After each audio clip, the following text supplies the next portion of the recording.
వృషభదేవుడు తన 100 మంది కుమారులకు రాజధర్మం ఆత్మజ్ఞానం బోధించిన తరువాత రాజసింహాసనం తన కుమారుడైన భరతునికి అప్పగించాడు.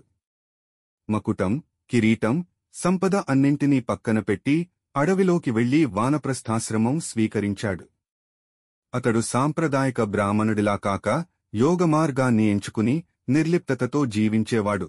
ఆయన స్వయం నారాయణుని అవతారమైన సాధారణ మానవుడిగా జీవించాడు. ప్రళయమంతమైన తపస్సు చేశాడు. వానప్రస్థంలో ఆయన జుట్టు, దుస్తులు, యవ్వనాన్ని పట్టించుకోకుండా నిర్లిప్తుడిగా జీవించాడు. వాగ్దీక్ష, శరీర నియంత్రణ, మౌనవ్రతం, అహింస, భగవత్ ధ్యానం చేయడం ప్రారంభించాడు. సాధారణంగా అందరూ ఆయనను ఓ పిచ్చివాడిగా చూశారు. కొందరు అపహాస్యం చేశారు, కొందరు రాళ్లు వేయడంతో పాటు తిట్టారు. కాని ఋషభదేవుడు ఒక్క శబ్దం కూడా మాట్లాడలేదు. ఎవరి పట్ల ద్వేషం లేదు. ఎందుకంటే ఆయన ఆత్మజ్ఞాని. జీవితాంతం పరమాత్మ ధ్యానం చేస్తూ తాపత్రయాలను తట్టుకొని చివరకు ఋషభదేవుడు వానప్రస్థ ఆశ్రమంలో శరీరం త్యజించి ముక్తి పొందతాడు. అతని జీవితం ముగికముందే మనకు అర్థం అవుతుంది. అతడి ఆత్మ మార్గం పునర్జన్మాల పాఠంను తెలిపేందుకు తిరిగి వస్తుంది. ఋషభదేవుని కుమారుడు భరత మహారాజు పరిపూర్ణ ధర్మరాజు. ఆయన రాజ్యాన్ని తిరస్కరించి వానప్రస్థాశ్రమం తీసుకున్నాడు. ఒకసారి తాపసి భరతుడు అడవిలో ఉన్నప్పుడు ఒక జింకపిల్ల నీటిలో పడిపోయిన దృశ్యం చూసి దయతో తాను దాన్ని రక్షించాడు. ఆ జింకపిల్లను ఆయన ప్రేమతో పోషించాడు. క్రమంగా ఆ జింక పట్ల అతనికి మమకారం పెరిగింది. చివరకు మరణ సమయంలో కూడా జింక గురించే ఆలోచించడంతో భరతుడు జింకగా పునర్జన్మ పొందాడు. జింకగా ఉన్నప్పటికీ అతనికి తన గతజన్మ జ్ఞాపకం ఉండేది. మానవ జన్మలో తిరిగి పుట్టాక భరతుడు జడభరతుడుగా బ్రతికాడు. జడభరతుడు ఎవరంటే అతడు స్వయంగా భరత మహారాజు పునర్జన్మ. ఈ జన్మలో జన్మనిచ్చిన తండ్రి పేరు జనకుడు.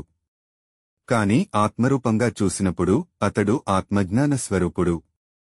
జడభరతుడు మౌనంగా జీవిస్తున్న ఆత్మజ్ఞాన స్వరూపుడు. ఒకరోజు అతడిని పాలంకి మోయడానికి బలవంతంగా తీసుకుపోతారు. పాలంకిలో కూర్చున్నవాడు రాహుగణుడు అనే రాజు.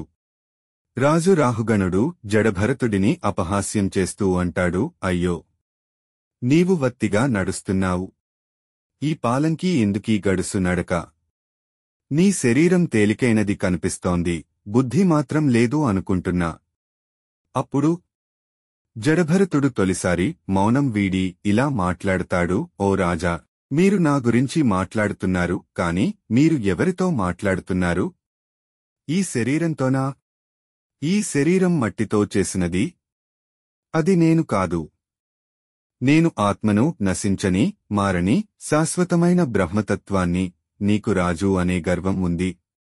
కాని అది ఎక్కడ ఉంటుంది? శరీరంతో పాటు అది కూడా పోతుంది. నిజమైన రాజ్యం ఆత్మలోనే ఉంది.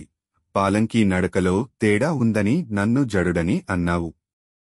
కాని నేనెప్పుడూ మౌనంగా ఉన్నాను, ఎందుకంటే ఈ లోకం దుర్జనేయం. నీవు కూడా బంధనంలోనే ఉన్నవాడివి.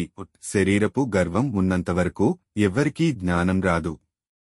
భగవంతుని భక్తితోనే బంధనాల నుండి విముక్తి సాధ్యమవుతుంది.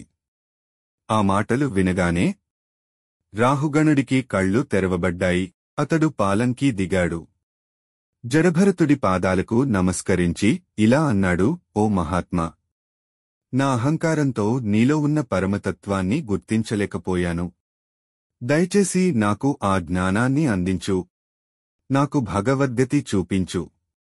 ఇలా ఒక మౌనసిద్ధుడి ఆత్మజ్ఞానంతో ఒక రాజు మారిపోతాడు.